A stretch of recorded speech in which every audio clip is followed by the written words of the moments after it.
Hello!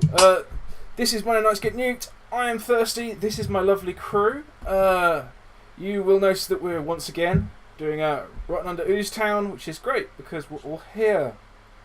And that doesn't happen that often. So, yes. We will come back to the eternal question, as always is the case. Who are you people? And who will you be playing tonight? Hello. You know where we start. Yeah. I am Spanners, and I am going to be playing Timmy, who started off with Salties, who got abandoned, spent more than her fair share of time shopping, and is currently on the floor, tied up in rope, having tried to escape and properly failing. Properly failing? Mm. It was a marginal fail at best. I mean, She got kneecapped. Well, it was more of a baton to the knee situation.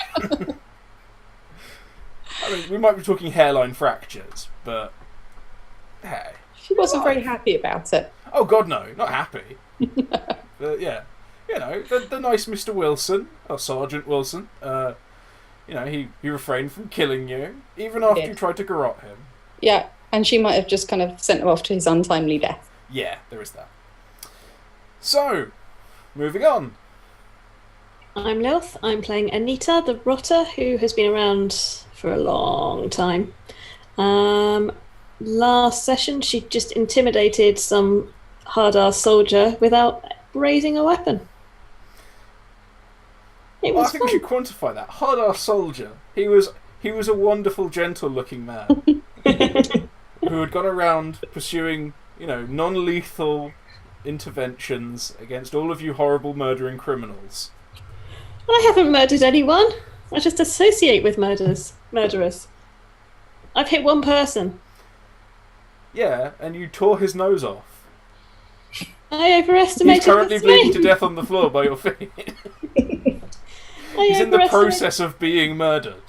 It was accidental self-defense.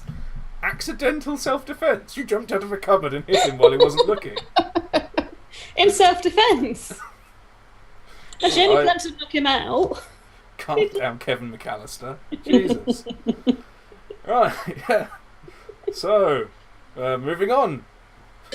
I'm Ira, and I will be playing the ever stalwart, the ever brave Zeke, who is in the process of making a tactical retreat.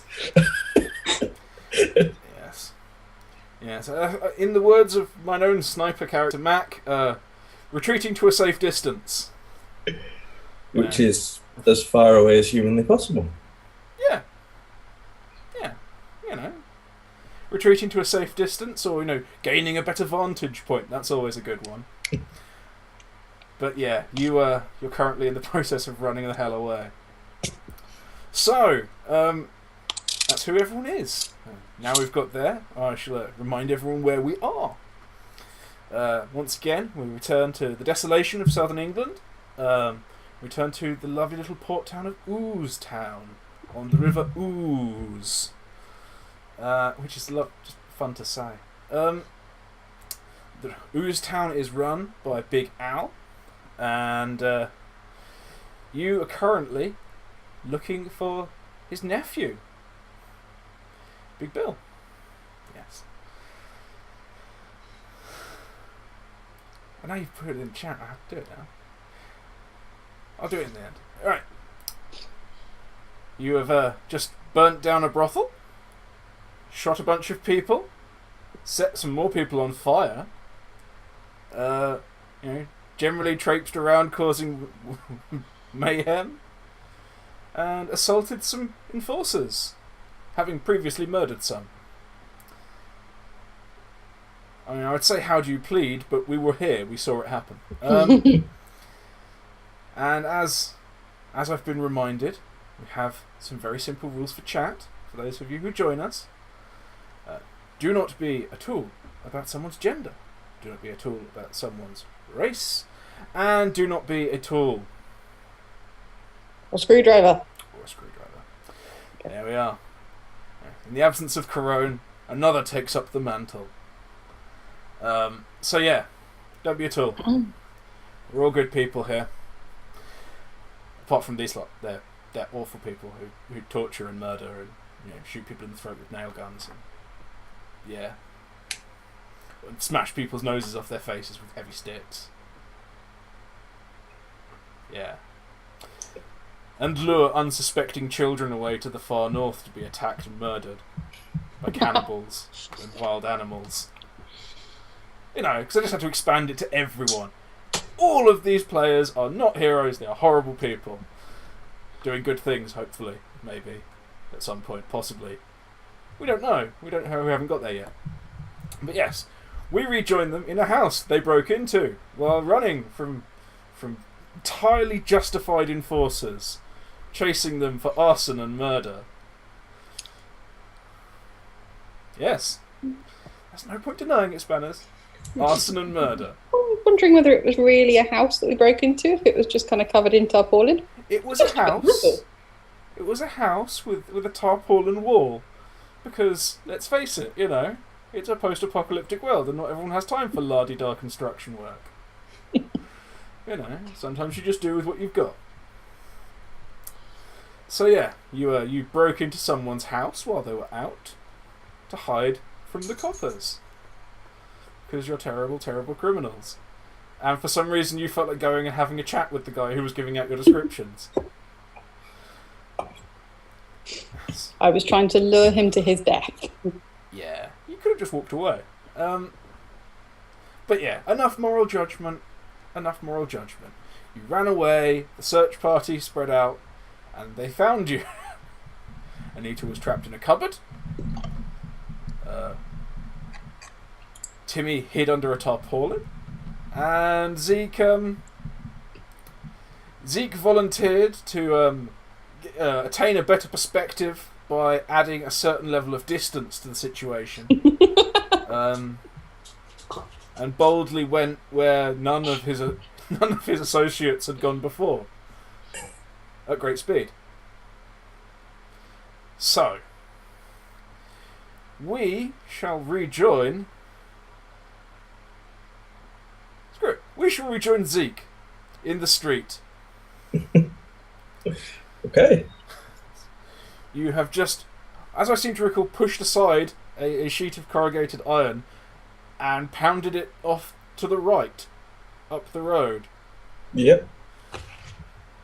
With no particular level of subtlety or sneakiness. You managed to slip out unseen, but not unheard. So, yes. As you're running down the road to the right, you're running back towards the main body of the town, along what would probably be, it's a few rows back from the back of the merchants' quarter.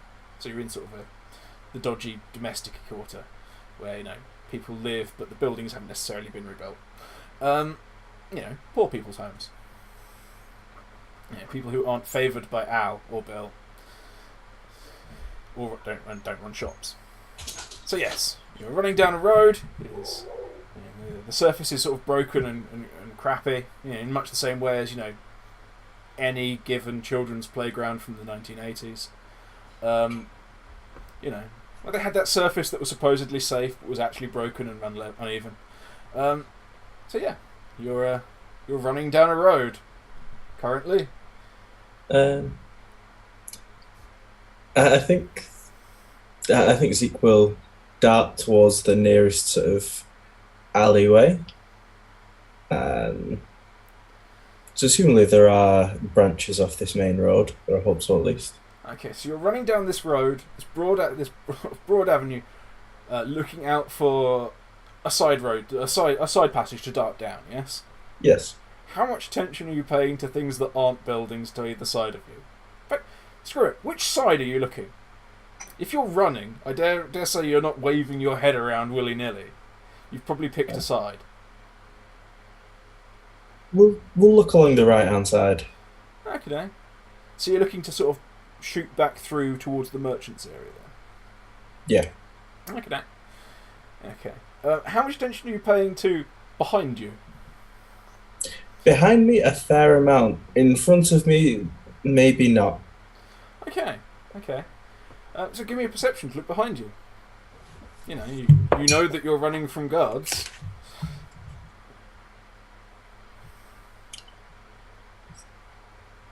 8.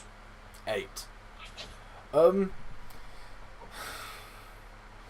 Yeah, you're running from guards. You're pretty certain there are people behind you. As you look back down the road, there are people around. You're not entirely sure which ones are running after you. There seems to be a certain amount of furore around. As you're running down, you start to hear bangs and shouts from inside the building you've just run out of. And at one point there is a particularly horrible scream that sort of gurgles, almost in the manner of someone having their nose torn off with a heavy stick. Yeah. But yeah, people are coming out to sort of see what the fuck's going on. And they're not necessarily chasing you, but there's enough people coming into the street to confuse matters for you. But yeah, as you're running down, you see gaps between the buildings. I mean, these are old, pre-desolation buildings. You know. Are there enough people that it wouldn't be entirely obvious if I were to try and make a sneaky dive into either a large group into a group of people or down one of these side roads? I would say the people are sparse enough that if you attempted to do something like sneakily dive, it would be very obvious. If you were to, say, join a group of people and slow down to a stately pace, slip into a more sort of social stealth, then yeah, you could probably, pull off some Assassin's Creed bullshit. Yeah, I will make the Assassin's Creed roll. But if you're going to try and hardcore parkour over someone's garden wall and dive between two buildings, people will notice. I will make the attempt for the Assassin's Creed roll. Okay. Now, having recently gone back and looked over last week's episode, it was mentioned that while you were unconscious, your coat was taken from you, along with your bag. Now, I know that you picked up your bag. Did you put your coat back on, or did you just bring it with you? I think I just brought it with me. I don't remember putting it back on. Fair enough. I'm just saying, diving into rubble and shit without your big heavy coat on is probably going to be uncomfortable. I'm just saying, but at this moment in time, I'm just reminding you as a player that you're going to be diving into rubble and filth. No, I'm going to go for the social stealth of this isn't the crazed murderer you're looking for. Fair enough. Okay, so yeah, give me a sneak followed by a physical endurance. Okay. If you're attempting to blend with a crowd and then not look too knackered. Do I lose anything for a level of suffering? You lose -1 off every roll. Okay. Until you have time to sort of rest and recuperate. That is a 16 on the sneak. Yeah, you just vanish into a group of people dressed very similarly to you. And then physical endurance. I'm going to use a legendary point to re-roll that 1. 4, 8, 15. Yeah, you're a bit red in the face, but you stand in a crowd of people who are red in the face. A group of sunburnt people who possibly have rosacea or something. And they're all sort of a little puffed out, and you easily look the least negatively affected in that group. If someone deliberately came to this group looking for a man who ran into that cluster of people, they would not peg you as the guy who'd been running. Zeke's not a smart man, but he is stealthy and sturdy. Yes, he is, as they say, one sneaky motherfucker. He's a ghost.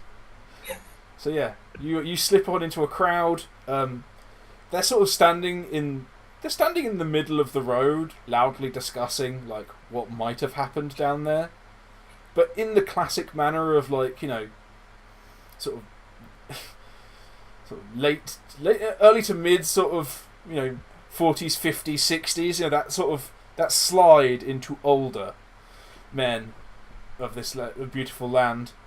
They're just sort of staying there loudly discussing it over a beer rather than going and looking. You know, you get the impression these are the sort of people who would read cheap newspapers rather than, you know, look across the road. So yeah, they're all saying, you know, it's probably, you know, new arrival of the week. You know, it's probably those damn salties, you know, stirring up trouble. You know, no, I heard it's, you know, I heard it's them women from that brothel. You know, oh, you can't trust them. They're always attacking, you know, good, honest, hard-working men. You know, my wife said she'll get them on me if I don't do the washing up. Whatever, you know, these guys are, you know, a beacon of. I'm not sure if there's a word for that. A beacon of lack of enlightenment. A beacon of ignorance, maybe. Hey. Yeah, so they're all standing there, you know, loudly discussing whatever group they happen to not like and blaming whatever's happening over there on them. Do you want to chime in? Um, You know, one of them, a very portly fellow with almost no hair whatsoever, and very severe sunburn and a massive bulbous red nose, turns around to you. What do you think then? Who's done this shit? I reckon it was that lot that burnt down bungalows. That lot that burnt down bungalows? Yeah, we probably would. I think so. Yeah, it was them. And bloke on the other side's like, yeah, let's get them, guys. And like two of the younger ones wander off in that vague direction while the older men sort of start muttering excuses. The group starts to disperse a bit. This would be your chance to do anything. Your camouflage is vanishing. But by this point, have the guards passed me by? You still haven't. You haven't been looking for the guards. You've been standing with your head down, discussing, you know, ignorance with these drunken idiots, or these drinking idiots. I'm not sure if they're drunk necessarily. They'd never admit it. As the group disperses, Zeke will head back towards the back towards the house, but into one of the side roads and try and find a road that runs parallel, rather than walking straight back up the way that I came. So, to put this in standard parlance, you are returning to the scene of the crime. In essence. In reality, in reality too, but yeah, you are. Goddamn. I don't know. Yeah, so you're returning to the scene of the crime. Is this to check on your compatriots, or just to stay with the two guys who are wandering off towards it? To check on my compatriots mostly, but hoping that I won't get spotted on the way back, just in case. Okay. Well, I'll let you ride your excellent stealth roll as you stroll back. You know, you are considerably older than these fellows, but you know, because as we established, you know, Zeke is probably on the unkind side of 60, wasn't he? Did we say that? Or was it unkind edge of 50? No, it was the bad side of 35. Was it? Oh, okay. I thought we said he was a genuinely old man the other day. Oh well. No, he's fair enough. completely. Fair enough. He probably looks like he's on the unkind side of 40 then. Yeah. But yeah, okay, it's all right. He's strolling up with these, you know, these whippersnappers of the old man drinking crowd. You know, the guys who are sort of 35 and just have a bad attitude. Yeah, but these guys look 35 with a bad attitude. They're trying desperately to look old. You know, they have tweed slippers just sewn to them. They're not wearing them. They would never never wear something so uncomfortable. But yeah, they've got flat caps, many of them, just strung about their belts. Attempts to look older. The trappings of age. But yeah, as they stroll over, holding their slightly too clean, tankards with their own names engraved on them. Because anyone worth their salt would have an older, just gankier looking tankard. They go over, and at this point, you do see, you see one enforcer passing up the street. He's looking in the houses. He's peering about. Give me a sneak.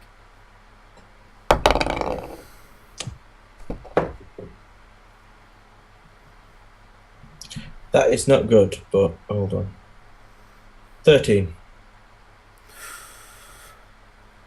The enforcer's gaze, as you pass him, his gaze sort of lingers on you for a moment, and he just squints at the group you're with, and you get a chance to have a good look at this enforcer. They're quite sort of a quite narrow build, and one side of their head is shaven. The other side is quite long and wavy, and it's sort of it's an odd, incredibly artificial purple colour, their hair.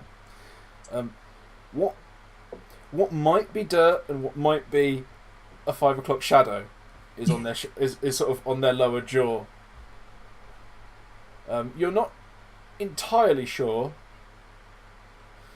sort of, which toilets this person would use. If we can say that, in the most gentle of ways. And to be fair, it doesn't much concern you, but it's just as a sort of an overview of this person. They're quite androgynous, and you notice they have a name tag sewn on their jacket that just says "Flip" with an F, F-L-I-P, Flip. And they're carrying the standard sort of heavy cudgel, stomping along in their stumpy boots. But yeah, they're this person's gaze sort of. It stops on you for a while before they come up and they grab one of the guys that you've been walking with. He pushes him over and smacks him on the back of the head. He's like, "None of that shit from you." And he rolls him over and goes, "Oh shit." At this point, the other enforcer walks by and goes, "He did it," and he walks away. He just disappears into the crowd. This rather upset fella, laying in a pool of spilled beer, grumpily staring up at the enforcer who apparently did nothing. But yes, this other enforcer is now standing next to you. Are you going to do anything to hide the fact it's you? I'll leave this I could suggest things, but I will leave this open to you. What are you going to do to avoid the enforcer standing 3 feet from you? The other one has left. He's just bagged the wrong person, beamed them on the head with a stick, and run off.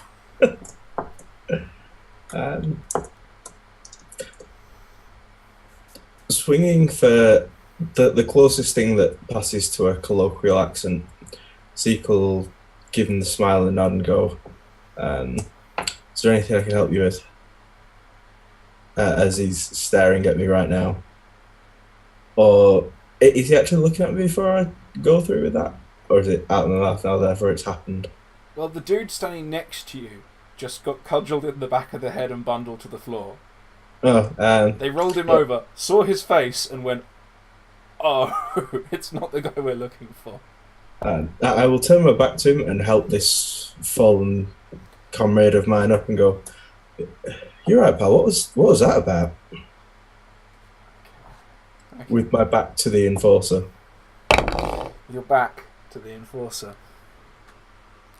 You are the luckiest bastard in all of existence.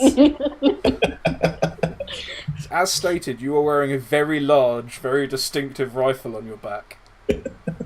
And he just botched noticing it. So the bloke on the floor, fucking enforcers, always giving me shit. I'm well hard. Ah, fuck my head. Oh, shit. So, you must have thought I looked like... And he gives you a quick up and down. As he gives me the quick up and down, I just shake my head. Oh, god damn. How can I not roll? He gives you a quick up and down and also doesn't notice the enormous rifle on your back. He's like, yeah, obviously someone dressed like us must have... Oh, shit. He takes his hand away. There is some blood on his hand. And as you help him up, he's got one of those haircuts of those people who loses about 4 hairs and then shaves their head. So it's starting to mat in the incredibly short hairs on the back of his head. Oh, why should they fucking murder me? I've got a mate that can patch up no problem for on the cheap. We'll head that way now if you want. Yeah? Yeah, no worries. Give me a manipulate. It'll be easy, but...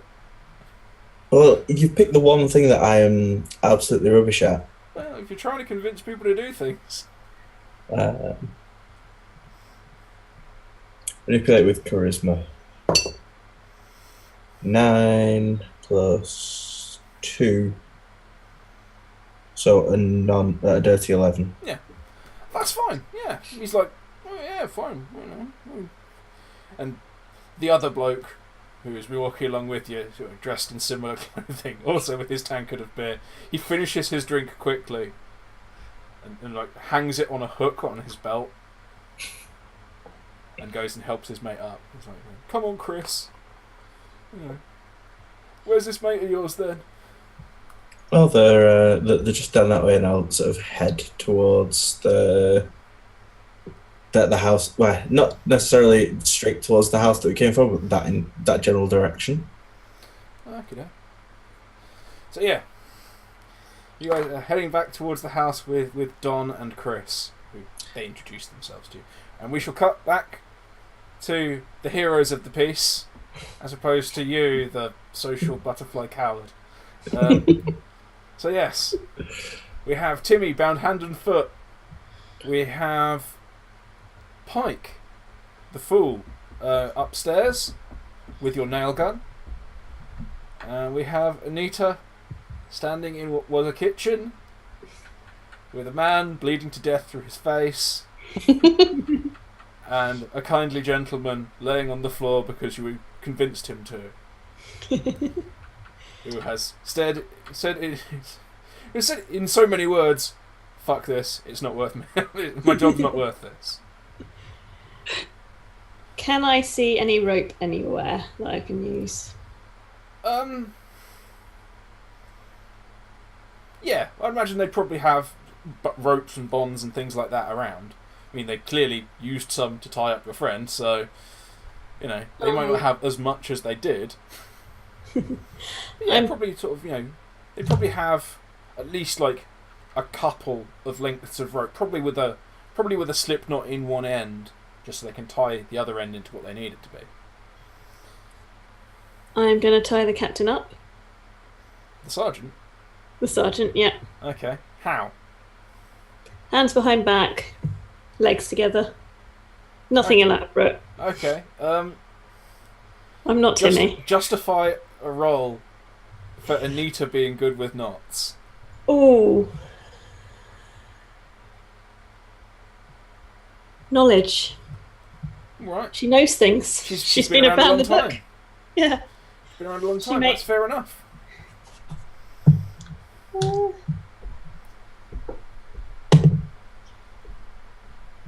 That's a 10.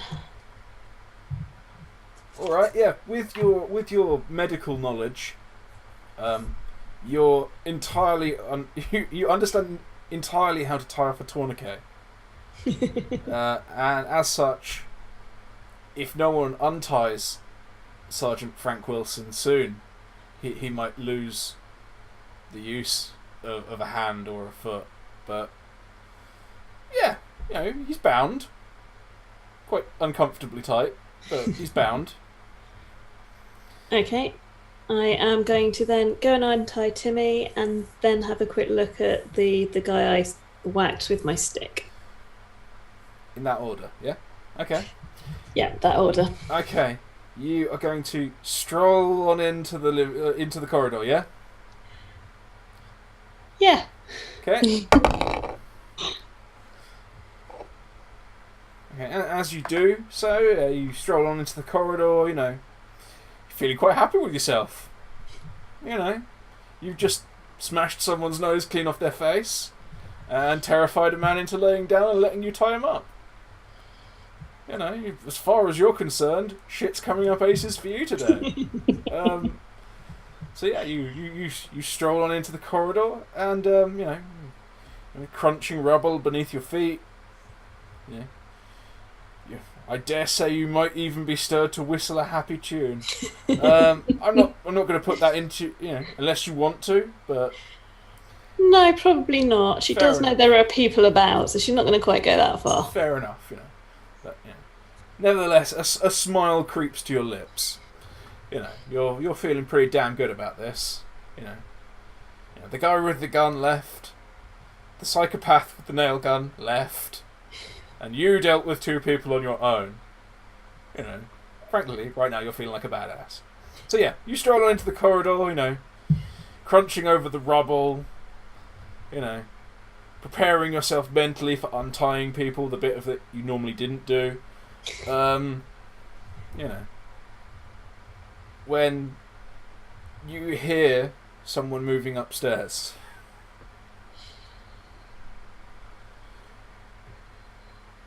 In fact, you hear someone saying, Frank? Frank? What's going on down there? I am going to run to Timmy to untie her because she knows what she's doing more than I do when it comes to hurting people. I try to fix people. Okay. Do you have any form of, sharp implement? Yes, I have a knife. Excellent. That'd be very useful. Justify a roll. You're extricating someone from a very, very well tied system of restraint. I mean, a sharp knife will help, but if you slash her wrists, she won't be thanking you. Possibly medic? No. Okay. Removing ropes from someone is not a medical role. Avoiding slicing their wrists is? No. You can sit the other side of a pub from someone and not slash their wrists. That's not medical. It was worth a try. Yeah. I've managed to not slash people's wrists for many years without becoming a surgeon. Knowledge, maybe? How would you use your knowledge? How would you justify using knowledge to cut these ropes off of someone? I'm pretty sure she will have had to unpack things and tie things up and that sort of thing when she's been out and about. Okay, so you're going to cut the ropes off of your friend in the same manner as you would, open up a bundle of goods. Yeah? Yeah, pretty much. Fair enough. Okay, yeah, go for it. Give it a go. This is going to go horribly wrong, but... That's another 10. It's what? Another 10. Another 10. Yeah. You sit there, stolidly, slowly, methodically, cutting through the thickest parts of this rope, as far away from the delicate fleshy bits as you possibly can, in the way that someone unpacking delicate medical equipment or a large consignment of medicine would. It's not quick, it's not fancy, you're just methodically sawing through this tough rope. You know, it's doing the trick, but it's not quick. So as you're doing this, you continue to hear movement from upstairs. Frank! What's going on? Frank! I don't like it. Am I able to pull at the rope yet? If it's been broken a bit. Yeah, you can try. So I'm going to give a strength roll a go and see if I can just kind of pull them apart. Yeah. Now I need to just kind of loosen them a little bit. Yeah, probably not. That was a 5 in total. No, you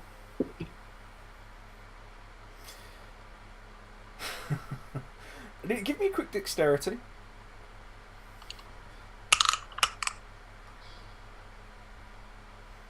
I'm going to use a legendary point for that. That was a botch. Anita, anyway. Oh, thank God for that. Oh, you want me to do it? Quick dexterity, yeah. Yes. The person whose buns you're tying has suddenly started wriggling and tugging these buns as you try and slowly and methodically cut them with a very sharp knife. That's another 10. Another 10. Another 10. Yeah. Yeah, Timmy gets a painful but not very damaging cut to, you know, sort of along the top of the wrist, like up here. Now it's not deep, it just hurts. You know, at which point you suddenly stop trying to wriggle and saw your wrists around these goddamn bands. You know, it's like, fuck no, okay, fine. You know, as Wilson told you, you know, be good. Right, at this point, the chap upstairs. Right, Timmy, give me a perception. Oh, you're just sitting here like, oh, for fuck's sake. Yeah, that's a crit. Fuck it, yeah. You see like the narrow, very pale, almost bloodless face of the young fella you tried to shoot in the head with a nail gun earlier. Yeah. Just emerge around the corner at the top of the stairs, holding your nail gun.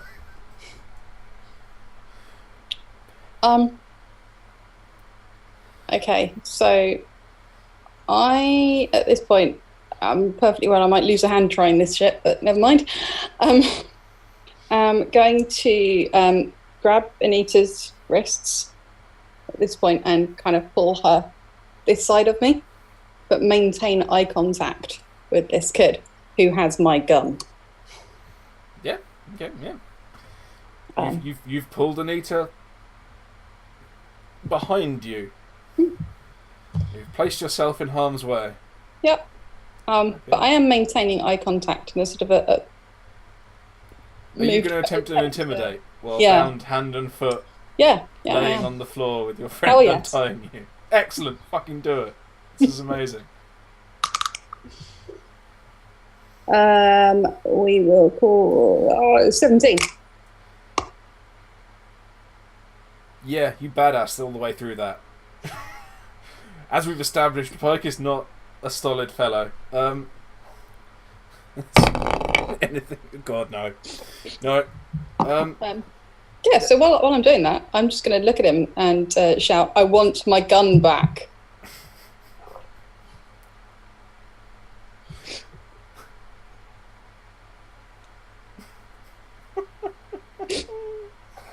Okay. I wish there was a coin to flip for me to see what he does. Screw it. What was left of the colour in his face vanishes. You know, he's visibly sweating. You know, in that way that makes people almost look like a melted candle. You know, his hair's plastered to it down to his head now.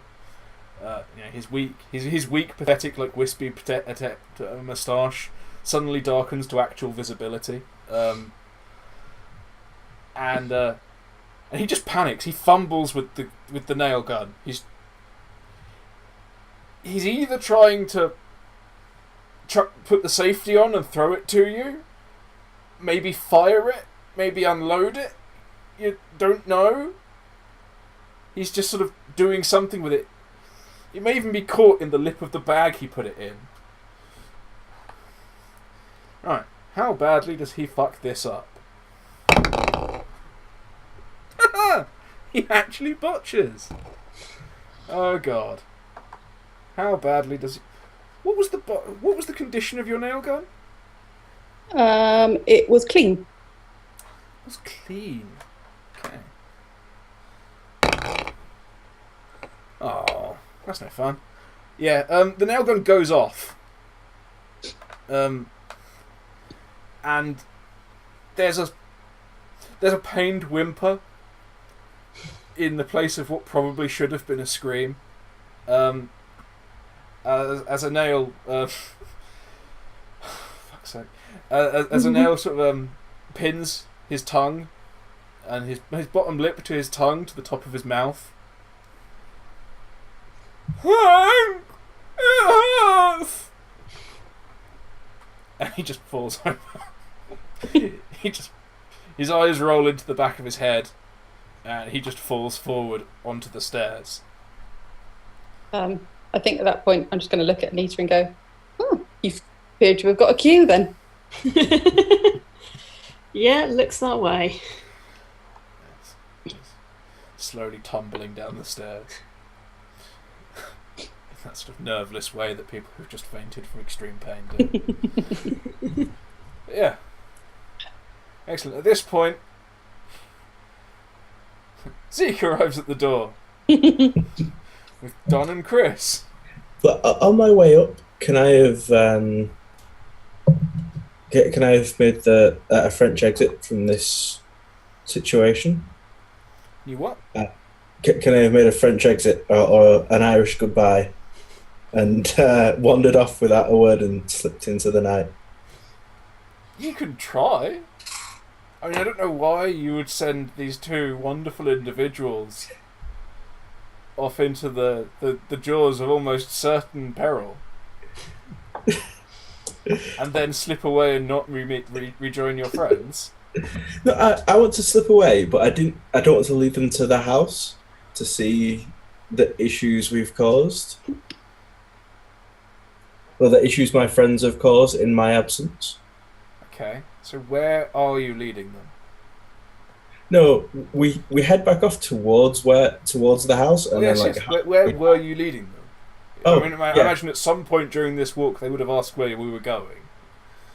Towards the towards Madame Nucci's knocking chip. That's like the other side of town in the other direction. What is in this? What would I know was this way on? The only other place you've been in this direction is the Salties Enclave. I mean, Al's stronghold on the hill is also in this direction. But seeing as how they've already said out loud how much these idiotic these idiotic ignoramuses despise the other, taking them to the Salties isn't even something they'd necessarily welcome, even wounded. If it's the only place I know of this side of town, I would probably say towards the Salties. Fair enough. Okay, yeah, come on then. Okay. Where are we going then? I've just got a friend of mine that's in the Enclave down. Bloody Salties? Well, some people would say that. I'm not going to see the bloody Salties. Sell us for slaves or something. Oh, goddamn! No! I'm not going over there. The guy's been hit on the head like, no, man, it's not worth it. No. Alright then. Well, Yeah. it's nice to meet you, lads. Let's get our bloody hopes up. We thought you were alright, man. We thought you were alright. You're just like all the rest of them. The rest of who?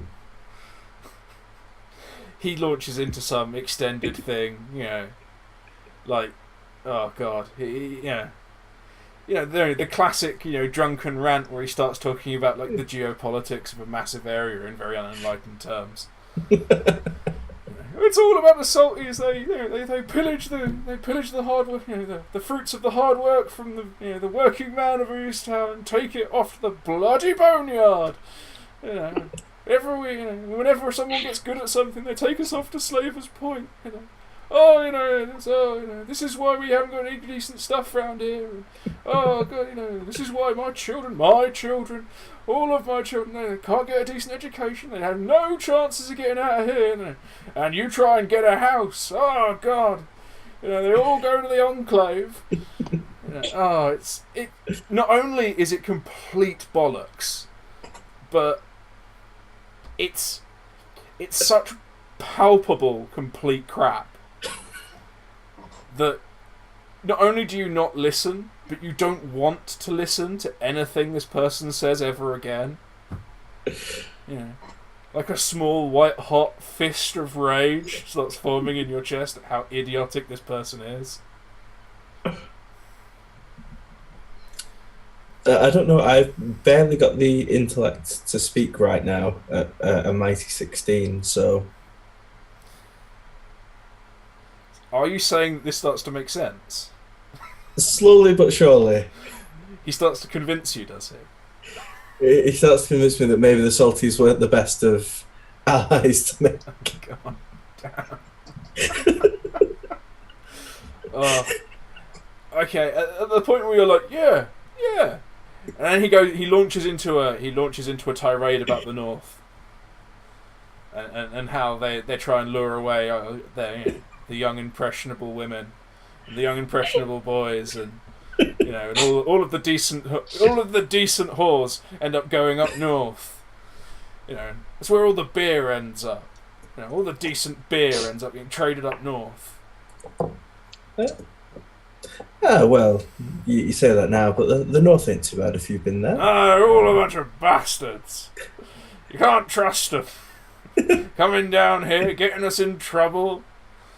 Burning down business establishments, luring away our young impressionables. Big old guns they bring with them, and weird animals.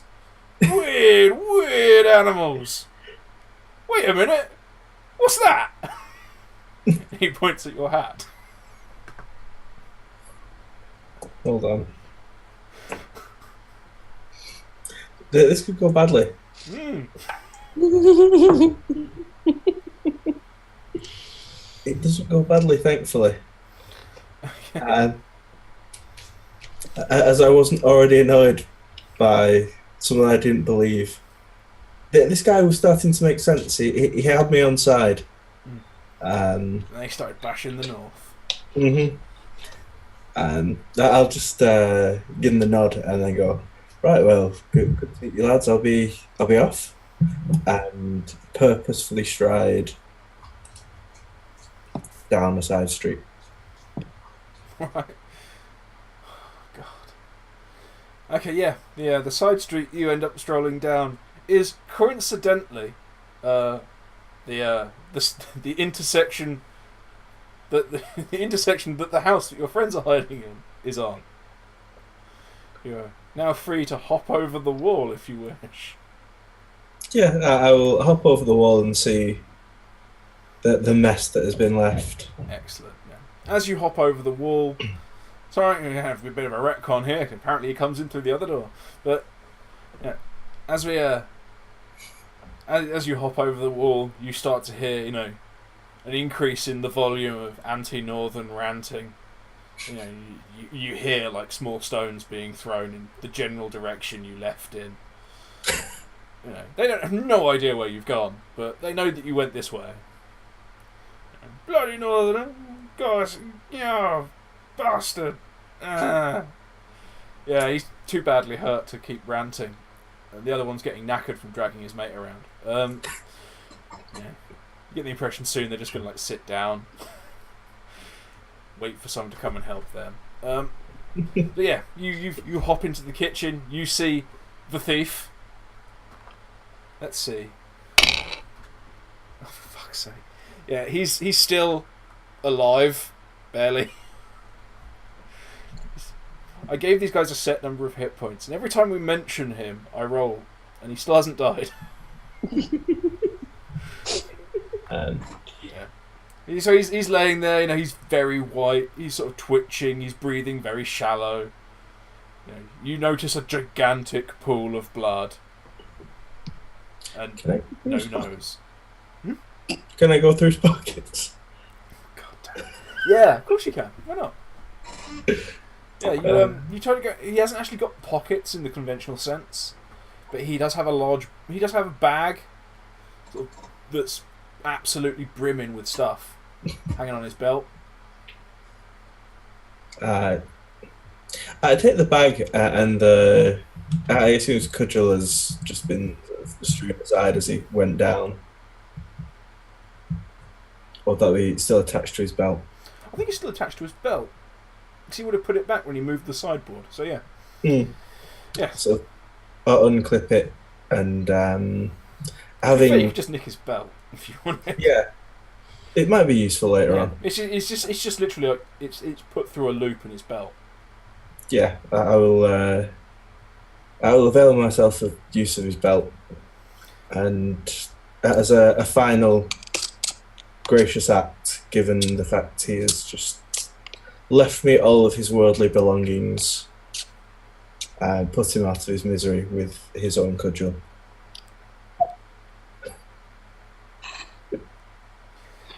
Just for the sake of sheer shits and giggles, roll damage.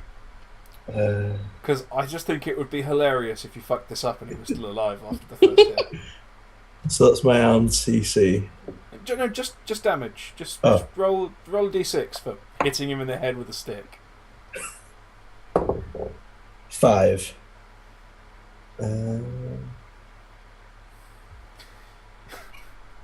He's on the very cusp of death. You bring the stick down with a hearty crunch.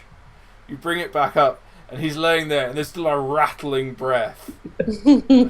Bubbles forming in the bloody mess that is his face. He tries to do that. He tries to do that awkward, like bum shuffling crawl away from you, with all the strength of someone who's recently had a massive head trauma. So he just sort of flails a bit. Well, yeah.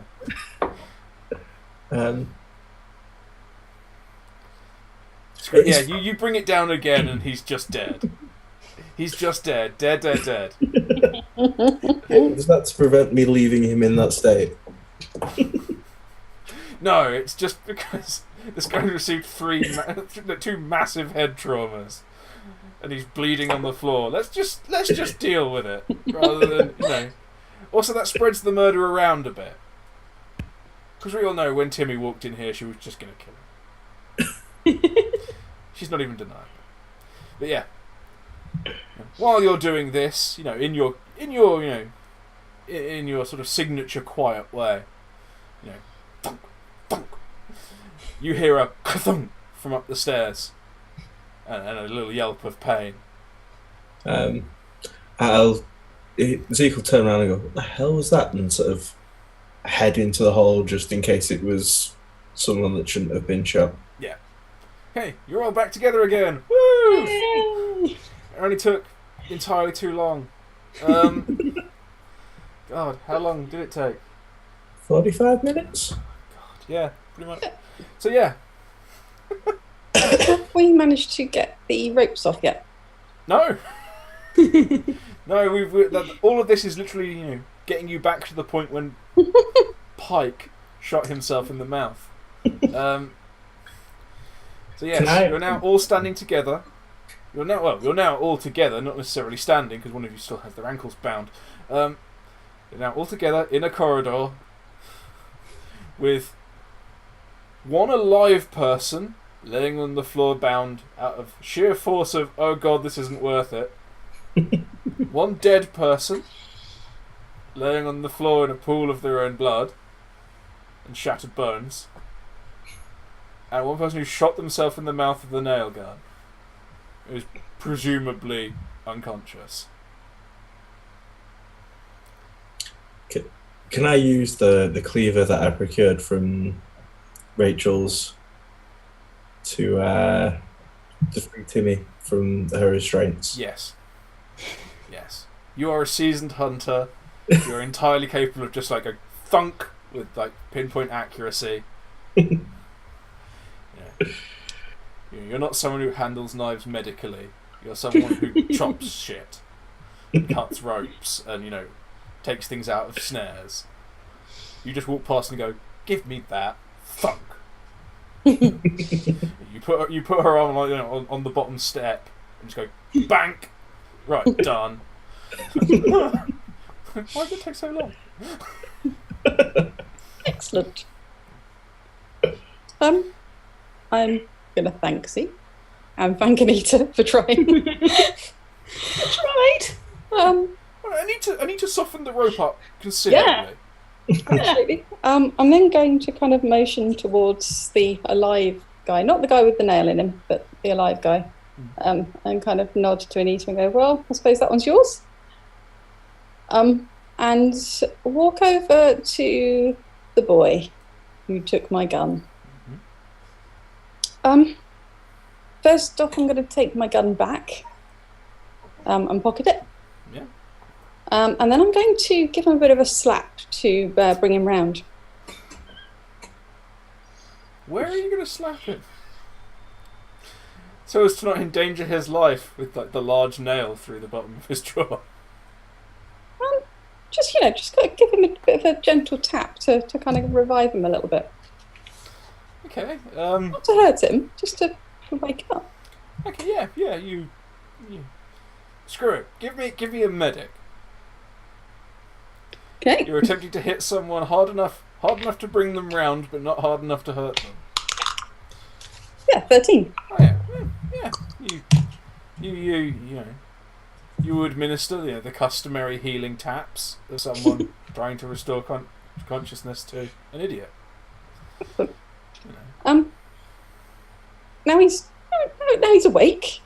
I'm going to kneel on his chest, and just hold on to that bottom of the nail. Well, it's through. It's there, isn't it? Through the lip, yeah. Excellent. It's through the lip, through the tongue, into the back of the, into the top of the throat, sort of thing. And I'm going to get quite close to him. I'm going to maintain eye contact. Don't take my gun. And at that point, I'm just going to take that screw and I'm just going to give it a wiggle. Well, I don't think there's any denying that's going to be a torture roll. I've forgotten how to count. 16. What are you attempting to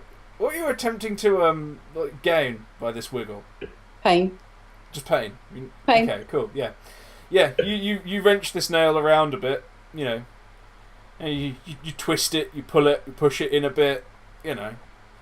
It seems to be wearing a nice little hole. Blood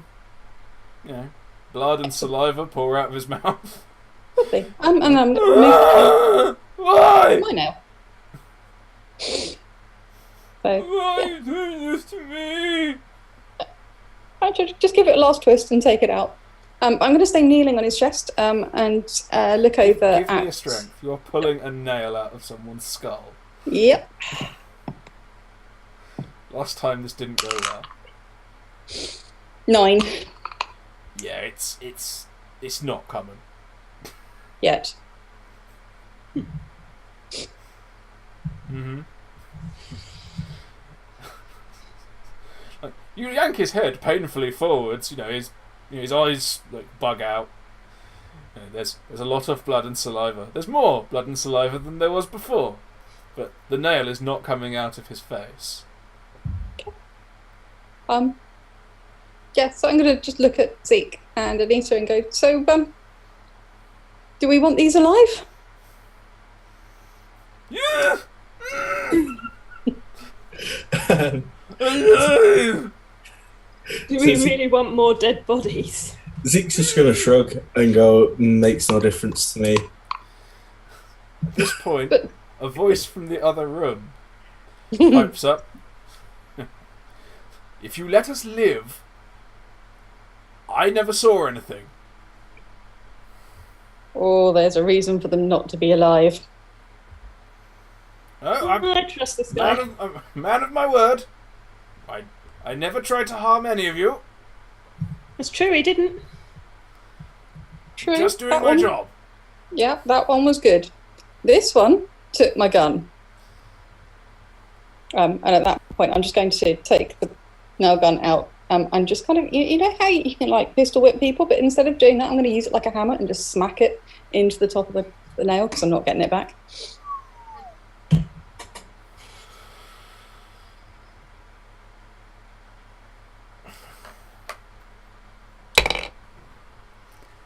Yep, he's dead. Job done. Oh, yeah. You drive the nail, sort of, you smack the nail, it vanishes through the lip. Yeah. The head sort of catches in the back of the tongue, and the spike is somewhere inside his head. I'm never going to be able to trade in this town again. Thanks. Well, he would have told people otherwise. You know, he took my gun. He's young, he'll learn. Or he would have learned if you hadn't just put a nail in his head. Yeah, he would have told people that you were here. I don't think you would have done.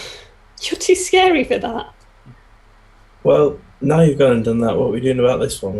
We can't just let him go, can we? Yes, we I can. don't know, I think he's all right. He didn't kill us.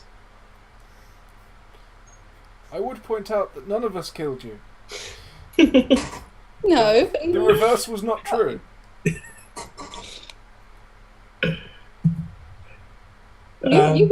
he was a gentleman. He did his job, but he was a gentleman about it. He didn't try and hit any of us.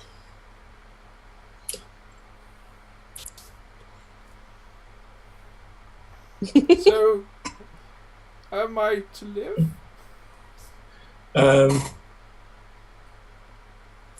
I'm trying to work out whether Zeke believes in the absence of any insight type role.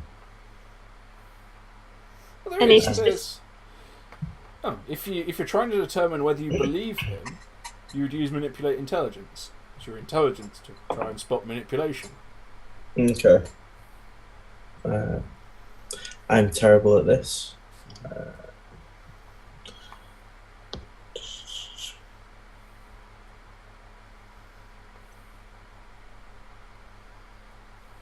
Let's find out. That is a 10. Yeah. He seems completely sincere. he is like resoundingly sincere. You can hear it in his voice. It echoes through every fibre of his being. This is a man of honour who will do exactly as he says. Okay. I too shall cut him loose from Anita's bonds and say, right then, off you go. And I will find you again if things go wrong. Before Zeke does that, Anita's going to take any of his weapons away from him. Just in case. He's just got a stick. Yeah. Right? You take his enforcer's stick. Yeah. Right? He's like, a small price for my life. Okay, take it. In fact, he hands you his enforcer's jacket and just leaves. Maybe Not just worth gonna flying this get flag anymore.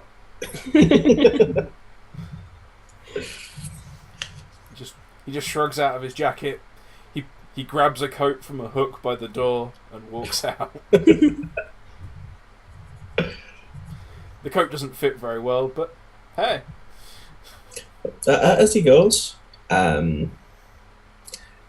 Zeke will call after him. Do you know whereabouts Al will be? He just turns around and looks at you like you're a complete idiot. Just points at the stronghold on the hill. Al's place. Why would he be anywhere else? It's not Al that we're looking for, is it? No. Well, if if you could talk to Al, it probably would be handy. But you're looking for Bill. Yeah. Given... Yeah, I'll accept that answer and not press it any further and just go, all right, makes life easier. We thought so on payday as well. Anyway, I'll be leaving. Nice to meet you.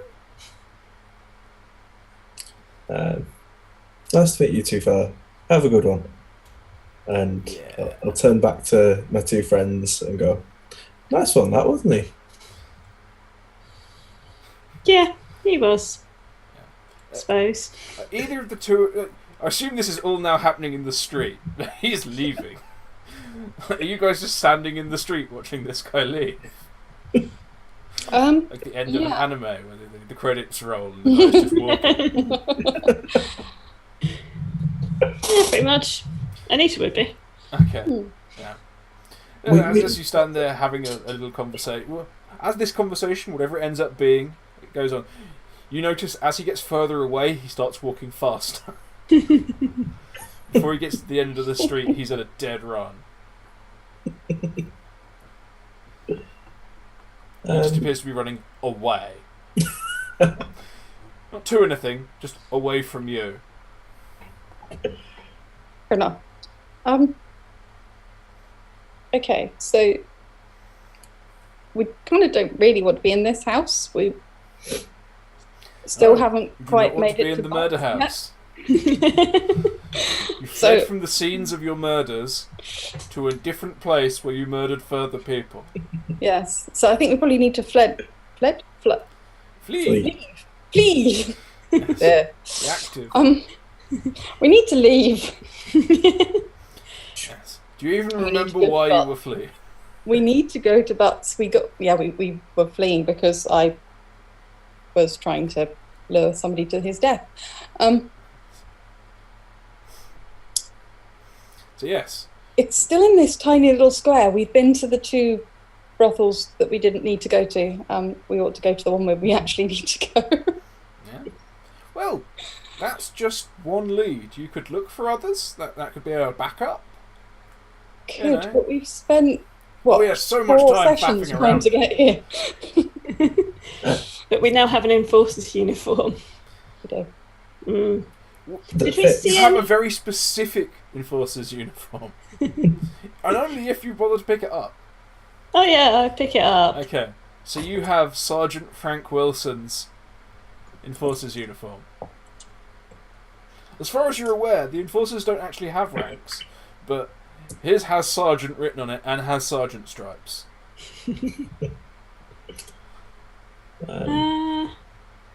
We could agree to meet up in a few hours and head our separate ways to sit chat more leads.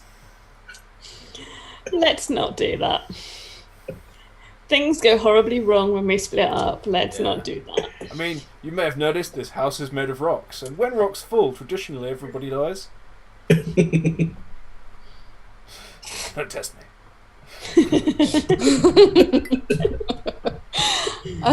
Okay, so from the doorway that we're standing in, nattering, where do we go in order to get to this famous Butts? Butts.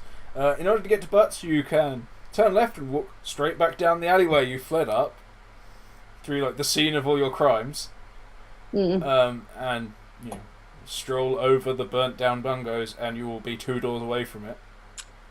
Or you could circle around to the right and come in on the other side of the square. You could attempt to try and find the back if you really wanted, but you have no idea where that is.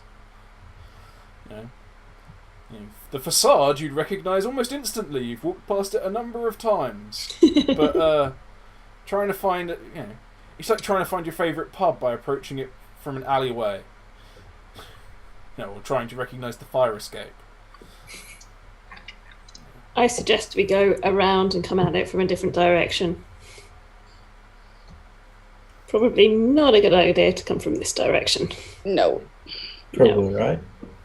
Mm-hmm.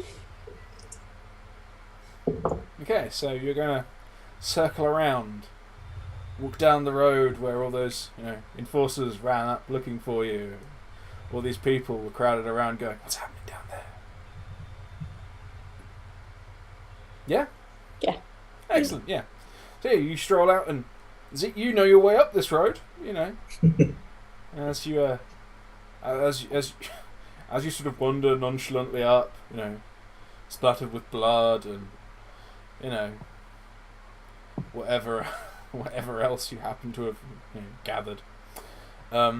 You pass Don and Chris ambling back up to cause bloody northerners. Look at them stealing our women. I don't know why they feel the need to lay claim on the ladies who are walking past. You get the impression now they're just dicks like that.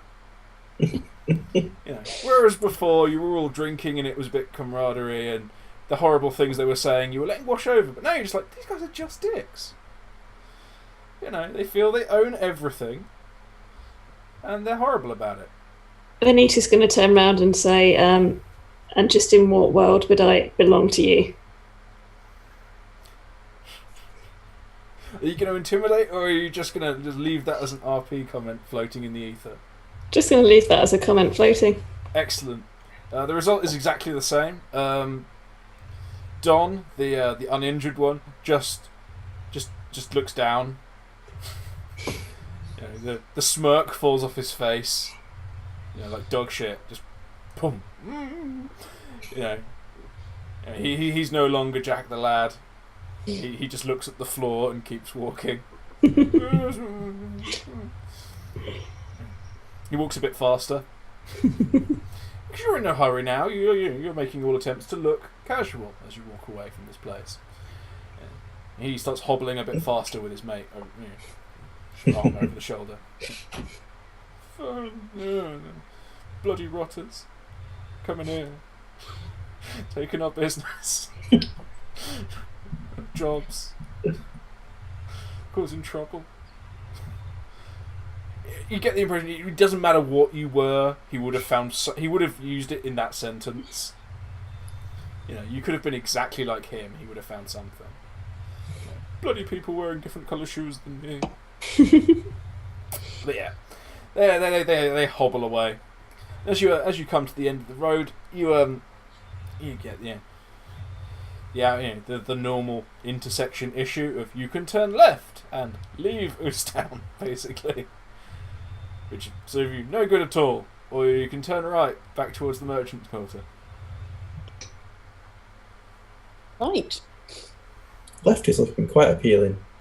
Left Yes, it is. Yeah, left is the standard, but I think we probably ought to go right, otherwise we botch the story. Well, this thing you can head right now, and this will lead you to the next street over, which is still behind the merchant quarter.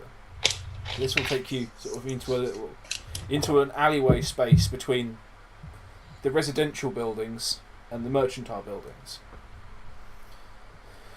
which if you can find your way through, it would be a great way to find the back of this place. Or you could just slip through one of the shops. It's not entirely unused. It's much the same as the alleyway you were in behind Bungo's and Rachel's. I think in order to not get lost and or beaten with random objects again for entering the wrong building, the sequel suggests heading through the front like normal people. What does everyone else want to do? Zeke has shown himself as singularly unreliable recently. he buggered off and let you guys fight and get at different times both potentially get captured. He did, but I'm sort of inclined to agree with him because we're not great with directions. Even with the benevolent Sky Guard telling you where you're going. Mm. Yeah. So yeah, you're going to continue on. You're just going to make a full round back to the other side of the merchant's quarter? Are you going to come back in next to Tim's oddity shop, or are we not going to go like the full circle? Do we want to go via Tim? Well, that's just the way you know in. That's like the one way you definitely know leads into the merchant quarter. We could go and pay Tim a visit and do a bit more shopping. You could go to any of the other shops in the merchant quarter too. Because I now have a bag of loot that I need to dispose of. I should probably check what's in the bag at some point, but for now I'll just head that way around towards the merchant quarter past Tom's oddity shop. It was Tom's, yeah. You bastard. Yeah, so you're going to head round to Tom's, are you? You're not going to pop into another shop, possibly one where you're not as well known, that doesn't normally have a guard outside it. What other shops are there around us? There are dozens of shops in the merchant's quarter. The merchant quarter is literally a square lined with shops, with stalls in the middle.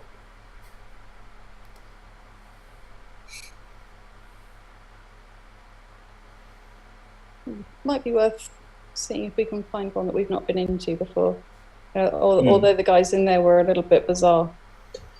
We didn't end on the best term last time.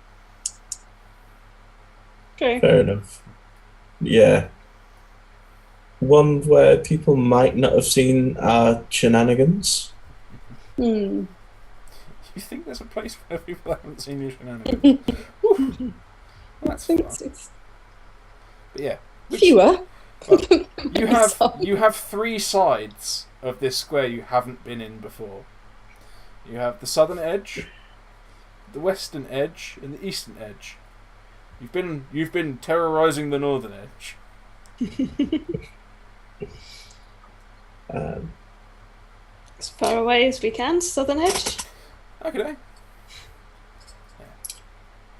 Tom's is on the eastern edge, as I seem to recall. Yeah. Okay. So yeah, you enter through the southern edge. You pop between a little alleyway between two shops, and immediately on your left is a shop with. It's got large open shutters on the front. It hasn't got glass in the windows, and within are just all manner of taxidermied animals. And even like weird sciencey like amalgamation creatures. For like the Fiji mermaid. There's something that clearly at some point someone's seen a biology book with a platypus in, and they've built it out of like bits of badger and bits of swan. They weren't entirely sure whether it had feathers or not, so there's some, but not. Not necessarily. Well, I can't say not in the right places because they don't have any, but not in places that necessarily make sense. And the sign reads Randall's House of Taxidermy, because everywhere needs to have taxidermied animals apparently. On the right is Belinda's House of Corsetry and other assorted crafts. So what does Zeke need to sell? Zeke has the bag that the thief, whose name you never found out, was claiming, doesn't he? Okay. You nicked his belt with his cudgel and his sack. Yeah. So, which one's more likely to buy silver and stuff? Well, it was just essentially it was a large bag of like crockery. It was just assorted personal items that someone had left on a sideboard in a kitchen. So, it was crockery, it was cutlery, it was sharpening stones, it was a fire lighting kit, it was stuff like that. Maybe some candles. So possibly the taxidermy shop might actually be more use to us because, if they're making scenes with these animals, then they could actually use them in their models. We could maybe argue that it's worth their while to buy it, whereas corsetry doesn't really tend to call for crockery. No. Balloon's Well, House of really Corsetry and other specialised. crafts. You don't know what the other crafts are. And this is just the first 2 shops you saw. You don't have to walk into the first 2 shops you saw. Although it would be cool if you did. But Is there anything like a street peddler selling wares similar to what is in my bag that I can just go,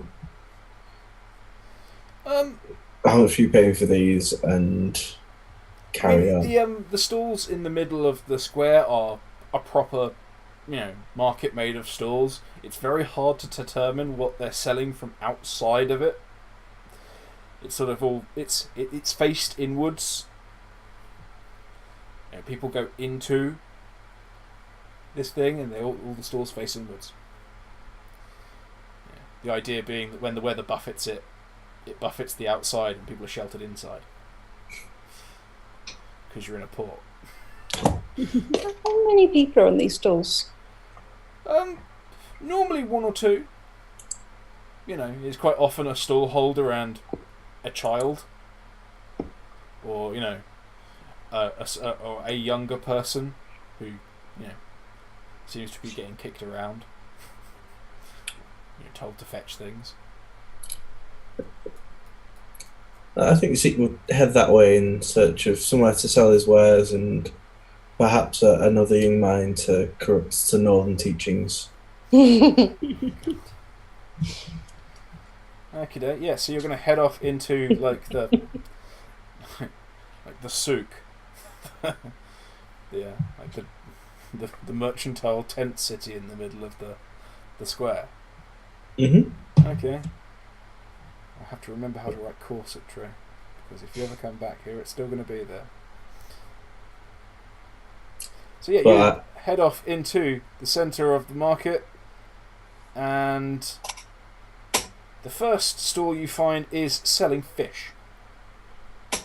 Large fish, small fish, white fish, grey fish, blue fish, green fish, any fish you want. Flat fish, fat fish, tall fish, short fish, jellyfish, seahorses. I know it doesn't say fish in it, but we got some. What do you need? I've left the eyes in to see you through the week. What can I interest you in? Sure you need a fish, come on. No, I'm good on Lovely fish. Are you sure you don't want this fish? And he shows you a very large, very nice looking fish. It's very shiny. It concerns me that the options are that came from the ocean or the river Ooze. Yep. As far as fish go, pal, I'm good. Can I make a perception to see if I can find somewhere selling where I'll be able to make a quick sale of the crap that I have in this bag? Yeah, good. Well, give me a barter. You're looking for a particular kind of merchant. If you have experience with barter, you could, you might even be able to convince this poor sap to part with it.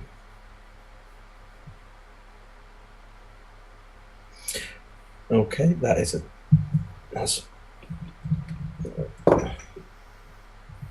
4. 4. You are absolutely sure, through the din, through the noise, through the swirl of things, you're absolutely sure you hear over this all cutlery, crockery, all the latest styles. I'm going to head in that direction. No idea where from. Oh, damn it.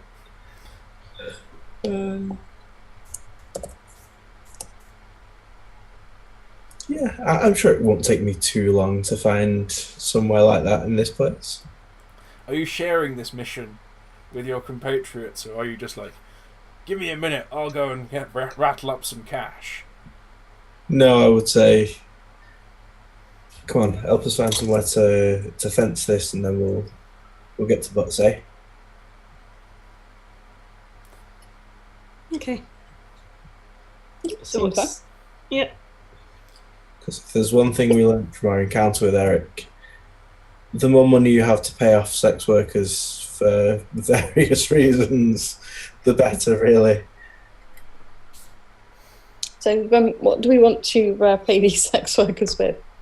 Do we want to trade this for tack, or do we want to trade this for something that looks maybe a little bit more expensive?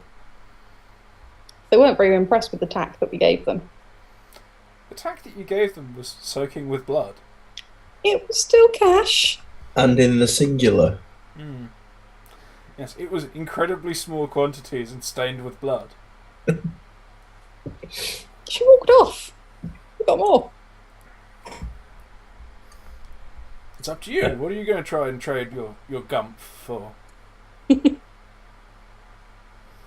Yeah, I think it'll just be, if I can find someone that will pay me tack, I'll take a lesser amount of tack than bartering for stuff, mostly for brevity's sake. Yeah. And the fact that Zeke isn't so good with bartering. So, you have asked for Anita's help, looking for a worthwhile merchant to sell your gumph to. You probably opened the bag and showed her what the gumph is. She's recognised it as the stuff the thief was lumping into his bag. As is Timmy. So yeah, what are you going to do to try and help Zeke? Help this wanderer from the wilds become a mercantile, guru of his own? I am going to have a look round to see if I can spot anywhere that will take it. Is likely to be okay with taking stolen goods. Alright. How are you going to do that? What are you using? What are you giving me mechanically for this? Are you just looking? Like, that guy looks dodgy? Or, are you going to attempt to use your prowess as a merchant? It's either going to be merchant or knowledge.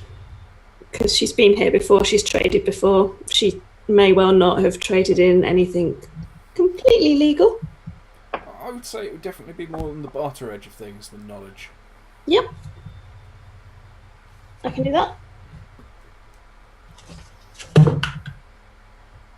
Or maybe not. That's a 7. A 7. A 7. Yeah, you lead the group off in the direction of someone you're pretty sure that you sold like some like cutlery to once. You found some somewhere and like, yeah, why not? You accepted someone's family silver for payment once maybe. And as you're wandering through, it dawns on you that the person you're looking for either isn't here or never was. It might have been a different town altogether. But you also are absolutely sure that somewhere in the hubbub you hear crockery, cutlery, all the latest styles. Right here, come to Martin's.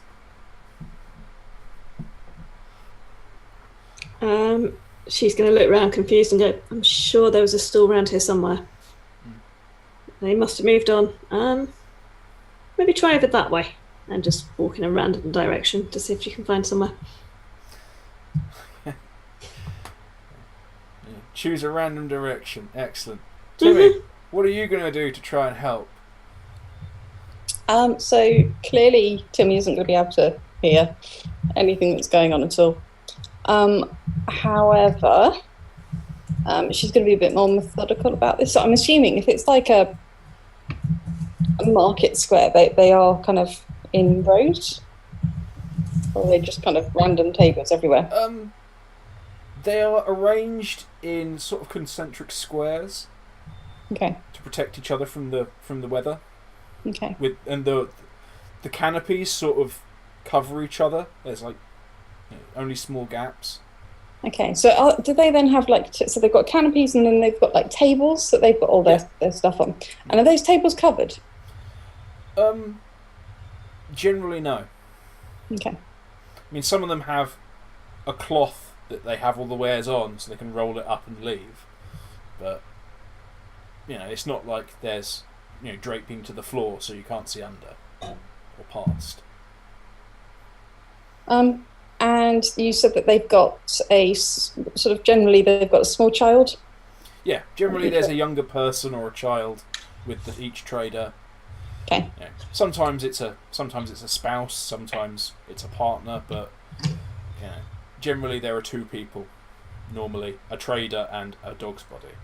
Okay, so I'm going to walk up to the nearest one that has a child, which is helping out, and just sort of look as if I'm vaguely interested in what's going on until I get the child's attention. Okay. Is there any particular kind of stall you're looking for? No. Or is it just one with a child? No, it's one with a child. Just one with a child. Okay. Yeah, you stroll up to. This is not as dodgy as it sounds. Yeah. Fuck it. Your natural inclination towards such things. You stroll towards a stall with a bunch of salvaged mechanical parts. It's just stuff that they've dredged out the harbour. Okay. Or, been traded in the past. So and you come across there's a trader who's currently trying to sell the back wheel of a mountain bike to someone, and the kid is trying to demonstrate how wonderfully flexible the bike chain is. It's not attached to anything. He's just like, ooh, look, it does this, it does that. Look how whippy it is. Yeah, sounds about right. So I'm going to engage this child in conversation, and what have you got there then? It's a chain. It's a chain. What does it do? What doesn't it do? It goes wibbly wibbly. It goes whip. It goes round things.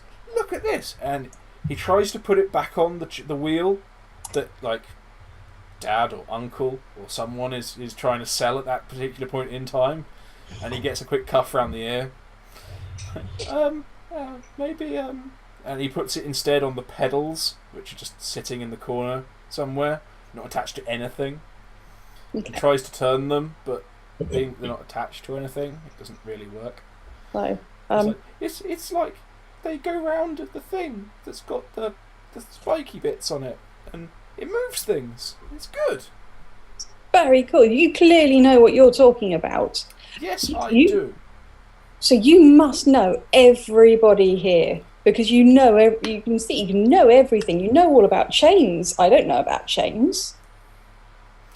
Oh, come on. I'm sure you know something about chains. I mean, I you're don't wearing know some. as much as you. And he points to the outfit that you got from Rachel's, which has straps and little chainy bits and a few little metal links on it and things. See, I like metal. I really like metal. But do you know what would be really helpful right now? I'd like to find somebody who sells spoons and cups and little bits that you might find in a kitchen. Do you know anybody here that might help? Yeah, I mean that's kind of boring. I mean, it is, but metal's so much cooler when it goes chug, chug, chug, chug, chug, chug, chug, and the spinning. It does, but do you know what you can do with metal? You can smash plates. Do you think we can find some plates? If you can find me some plates, I'll help you smash them. Well, Martin has plates and spoons, but he's boring. Well, should we go and make him more exciting? If you can show me where Martin is, we'll go and see if we can make some fun. Maybe smash some of his plates. But Dad says I'm not allowed to go away when we're working. Well, it's okay, because I'm a grown-up. And then I could... This sounds awful. But we can show you back, and then maybe I could come back and I could buy some of those chains. And then you'll make a fortune for Dad, and he'll be really proud of you. Yeah, you've got to give me like a stranger danger roll here or something. Oh no, I'm going to lose my CRB. No. The child is reluctant to leave because his dad's not going to be happy. Hey, can I try? However, his dad is a merchant, and this is a market. Yeah. And you are a prospective customer. Yes. With that in mind, all of those many facts, I've armed you with the necessary facts to come to a solution here. Can I use my inspirational perk to inspire this kid to do stupid shit? This kid is Away from his thoroughly inspired. They've told you things they didn't know they knew.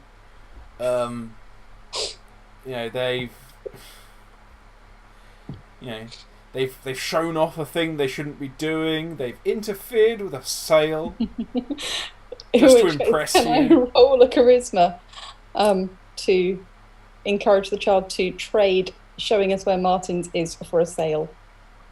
Have you not got anything like Werther's Originals you can just entice them away with? Not absolutely, no. Oh God. Okay. I've thrown out all the little clues there, but you haven't picked them up. So, the kid seems to be fairly willing. I mean, he's clearly terrified that his dad's going to realise that he's wandered off. But he's like, I mean, I could take you to Martin's. I mean, Dad doesn't like it when I go. So, what does Dad buy? He's got lots of metal. Chains and metal and like big chuggy metal. Big chuggy metal? Yeah. Dad likes to make things. Oh, what sort of things does Dad like to make? He calls them ninjas. Oh. And they make things go? Yeah, they push boats sometimes. Okay. They don't always work. Does he sell those boats to anybody in particular, or the engines to anybody who maybe owns a special boat? Well, most of the time he works for Al. Okay. Does he do a lot of work for Al? Yeah. Most of the time he works for Al. Most of the time he works for Al. You're When he quite doesn't tall. work for her, I am. You're quite tall. Is it hard to hear me? I have to look at your face. But that's okay. Because if you come really close, you could maybe tell me when he's not working for Al. Does he work for anybody else? Like a really big man who's also tall? I mean, when he's not working on the hill, so he always says that he works for Mum. He works for Mum. Yeah. What does he do for Mum? I might regret asking that. Well, first he does the cleaning his hands, and then he does the mopping up, and sometimes he makes dinner. That's very nice. Well, there's not a lot to cook with, is there? What does Mum do? Mum works. Okay. I don't know what she does. She works in one of the big buildings over there. Oh, does she work in one of the big ones maybe with... Does it have a big thing on the door? It Like has a big sign. sign. It has a sign. And does that sign have maybe what looks like a trumpet? No. No? I mean, Dad says I'm not allowed to say what it's called, but it's called Butts. Oh, it's got a big sign. Okay. Yeah, it's like a bottom. Are you allowed to say that? Use. It's okay, I won't tell anybody. Okay. So, can you tell me where Mum works? And then maybe what we can do, we could give her some of our plates, and then maybe we could give your dad our metal. Metal? Oh. We've got we've got metal, and we've got things that you could smash and have fun with. I like that. Okay. And he just goes over to his dad and like tugs on his elbow. He's trying to sell like another piece of rusted old crap to the same guy who just bought a back wheel of a mountain bike. Like, Dad, I'm just going to go and take these people to Martin's. It's okay. His dad's like, I'll be the fucking judge of that. And he turns to you and he goes, tack deposit on the boy. Absolutely fine. And I hand over a tack. Good. You come back here, boy. When it's done, Okay. go and show them. And I take the poor kid's hand.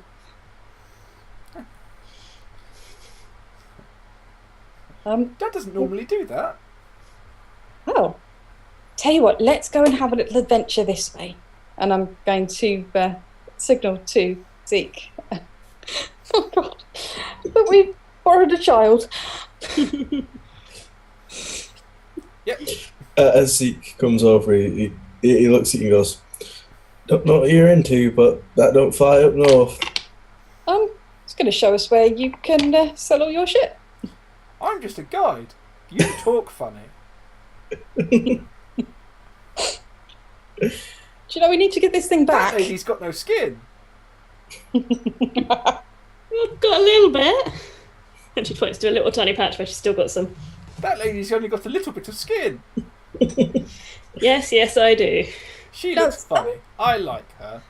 So this lovely young man is going to show us where to sell all our things, and then could even show us where his mum works, because I think it might be interesting to go and visit her. Okay. And I'm going to kind of mouth butts at them. I'm Herb. Hi, Herb. So, where are we going?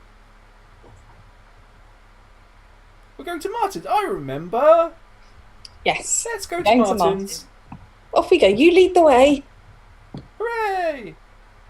And he rushes off.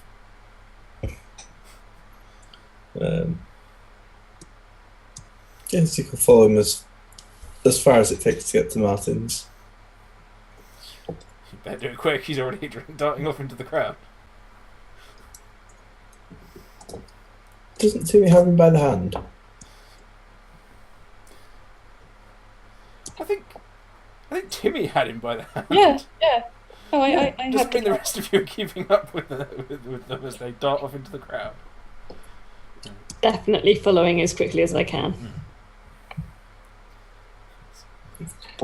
Yeah. Okay. As little Herb is pulling you through the crowd, I have to write another name down. God damn. As Herb is pulling you through the crowd, you didn't even get his dad's name. You borrowed someone's child without asking their name. They let me. For only a single tax deposit.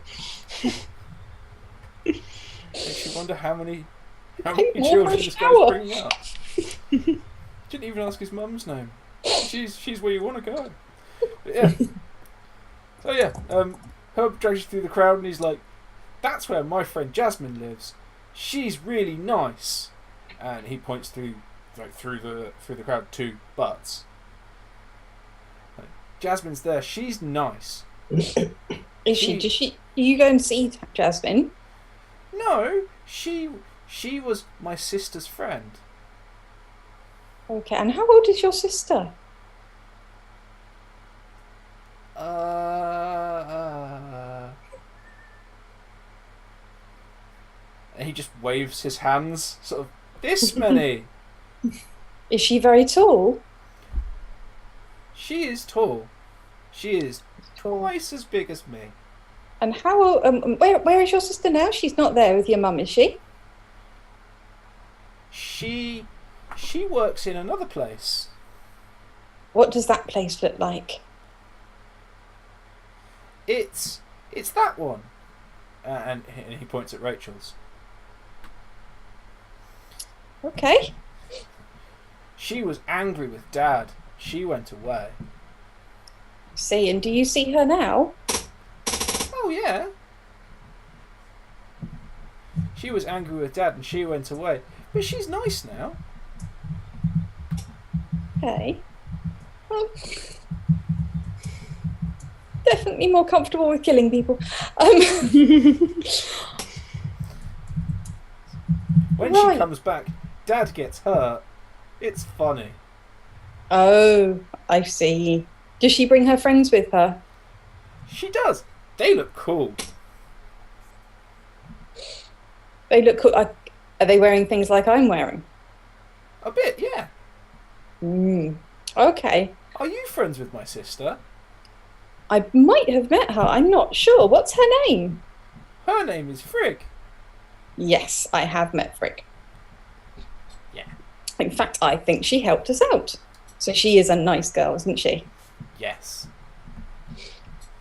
Okay. At this point, yeah, you've been led through these stalls. It's like, this is where my friend Fred lives. Well, I say that he works here. He points you. It's like another bloody fishmonger's. Yeah. This one's run by two women with a young boy.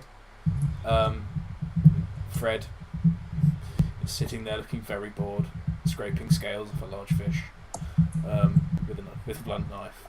But yeah, and eventually you come along to a stall that just has a sign, a handwritten sign on wet cardboard. Just reads Martin's. Cool.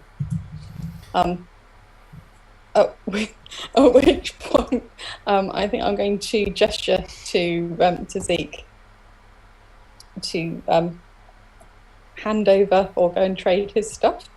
And while he does that, I'm going to just kind of sit on the floor with the kid and show him the different chains. Okay. Hand over a chain. Can I have that chain? Yes, you can keep this one. Hooray! I like chains. Chains are fun. My sister sometimes lets me have some of her chains.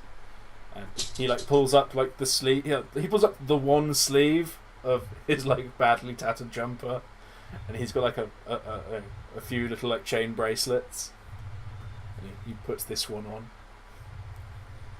He ties it together with a little bit of string. It doesn't actually join.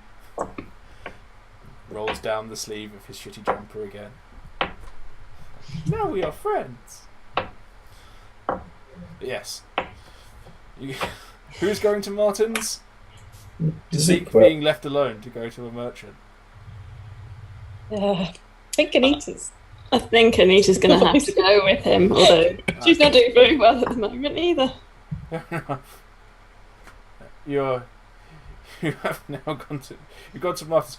Martin's is it's basically like every bric-a-brac table you've ever goddamn seen. It's got little assorted crappy bits of chintzy rubbish that you've seen we would have seen in dinner parties, displayed on dinner party tables, and maybe some little ornaments for mantelpieces.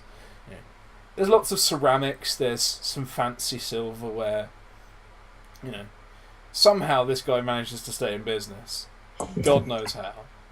But yeah, and the eponymous Martin is this. He's an older fella. He's kind of lanky. He wears sort of loose-fitting grey clothes. There's an overwhelming impression of just greyness about him. He's got greying hair. He's got a grey skin tone. He's wearing grey clothes. He's quite tall, but he's quite hunched over also. Gives the impression kind of like a Skeksis from Dark Crystal. He's currently sort of crouched forward over something, polishing it with a greyish rag. Okay. Zeke will head over to him as he's polishing this and go. You're right, fella. You looking to buy anything today? I'm on my way out of town and got a bit of stuff to get rid of to lighten my load, and will sort of display to him the bag, the reason that we're here. You open the bag, and God, this is such a copyright infringement. He looks on it. He looks on it, and as he does so, he pulls a pair of pince nez out of a pocket in his clothes and places them on the end of his, on the bridge of his rather large hooked nose.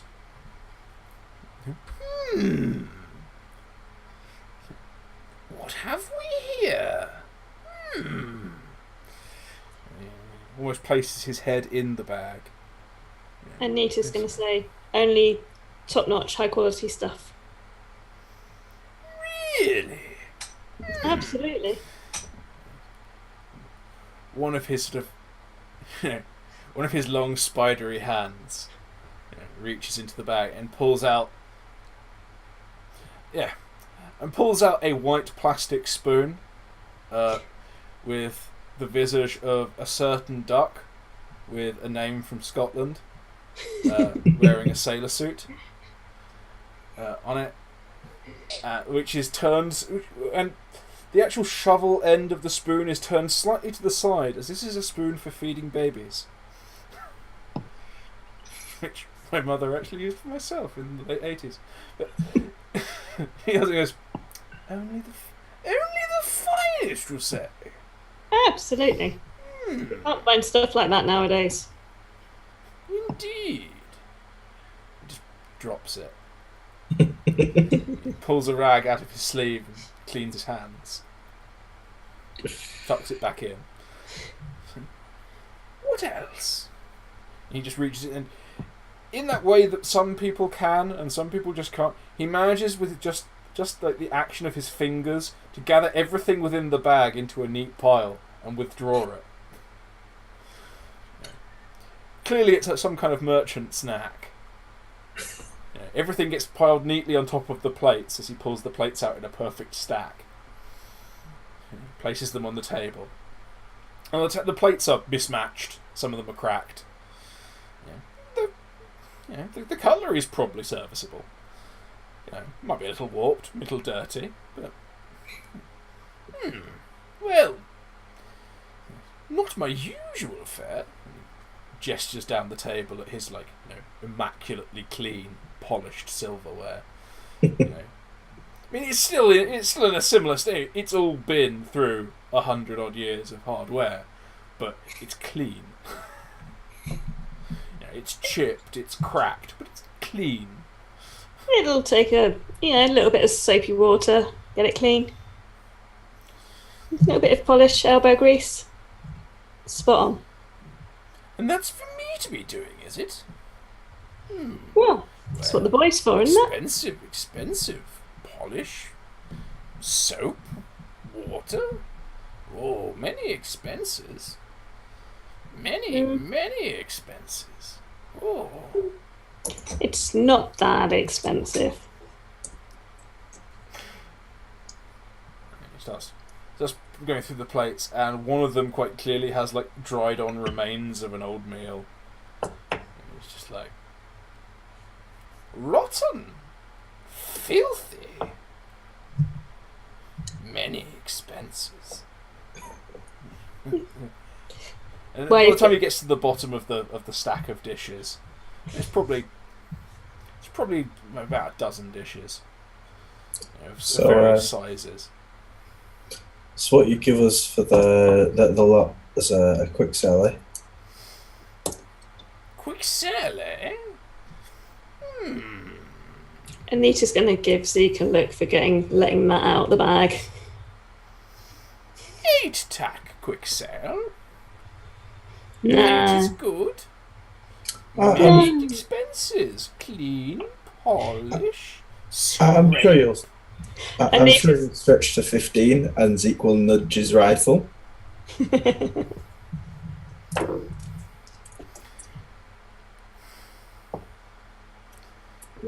you're going to attempt to intimidate this fuck, Just say so. Yeah, Roll the damn dice. So, that is a crit. it's a crit. Yeah. Yeah. You nudge your rifle meaningfully. He actually notices, which is a minor miracle.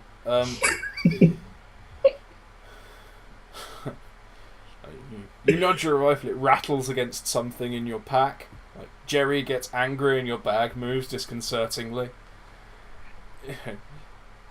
The pince nez on their chain drop from his nose. He jerks his head back. His neck retracts back to a normal human's length. And yes, 15. Yes, I mean, yeah. Well, recovery expenses. Yes. Why be? Well, and he just hands you a bag. He just pulls a bag out from under the counter and slides it over. He's just like, yes, many expenses. It's been nice doing business with you, Martin. I'll come back if I'm ever back in town. Yes. No hurry. And I'll check the bag to see how much tack is in there. You bastard. You look in the bag and there is 13 tack. There is a bag of white powder. And there are easily half a dozen. I mean, they're scattered through the bag. There are easily half a dozen sort of purple pills. On a crit, I'm going to push it and go. It's looking a bit light here, don't you think? Light? Light? You have... Why you...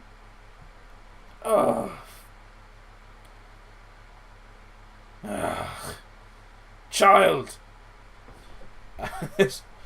A young girl just pops her head out from underneath the table where she's been clearly this entire time. And she's carrying a fucking sack of this white powder. Anita's eyes light up. I mean, this is eyeing up this bag. This is like a. It's like a bank cash bag. One of the ones with the dodgy sewing in the bottom, so if you run, it breaks. But yeah, it's a proper like swag bag. And it's at least like a quarter full of this white powder in like small packets. And Sequel and ta-da, you've discovered the mystery of how Martin stays in business. The sequel will reach over and take the whole sack and give him a nod and go, "It's been a pleasure," and walk out. Pleasure. Yeah. Child. Backhands the child on the table. I don't like Martin, says Herb. He hurts us. Anita's going to ask to have a look at that big sack of white powder. Yeah, Zeke will hand it over. He's no issue with that. He's travelled long enough with Anita to have that trust there. I'm going to try and work out what is in what that white powder is. Okay. Finding out what's in that white powder will either take like a good few hours with the chemistry set or an experimental afternoon on drugs. But before we come to that, Timmy, your new friend Herb has just told you that the children at this market don't like Martin. He hurts them. You've seen him backhanding this child. Yep.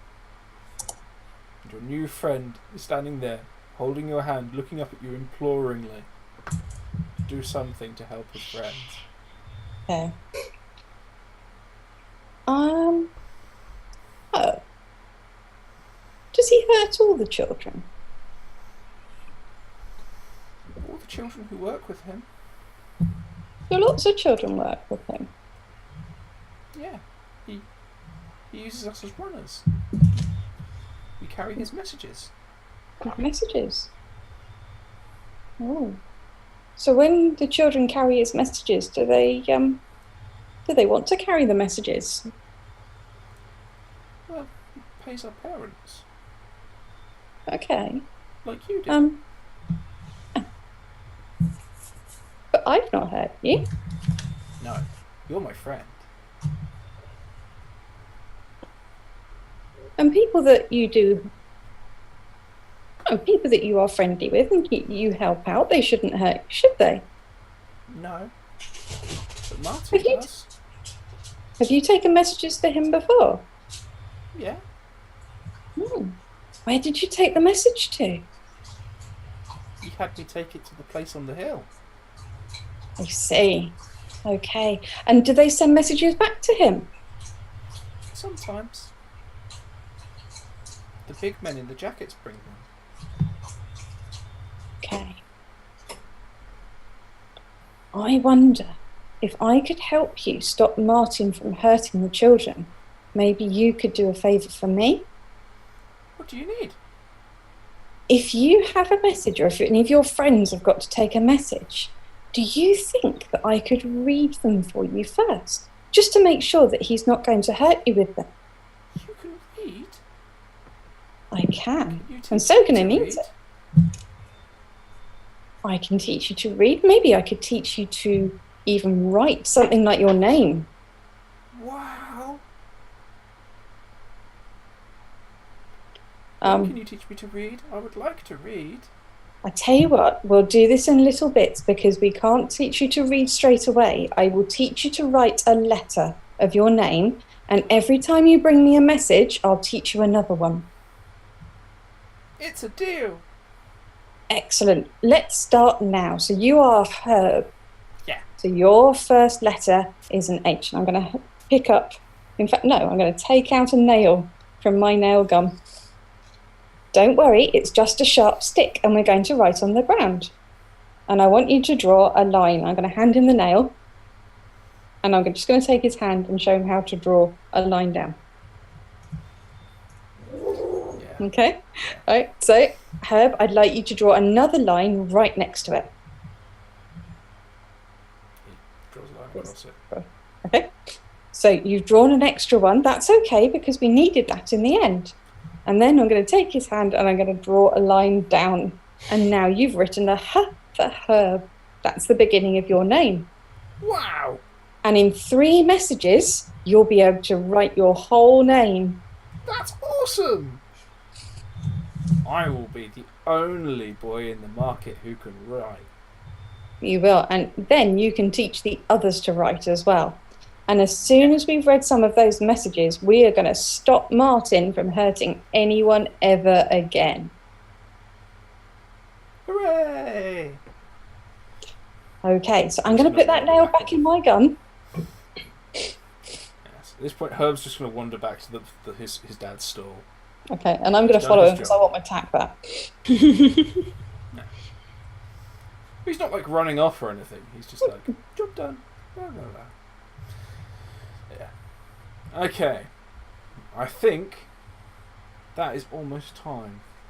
So, with your tack back in your pocket and a rather surprised father, like, huh, that didn't take long.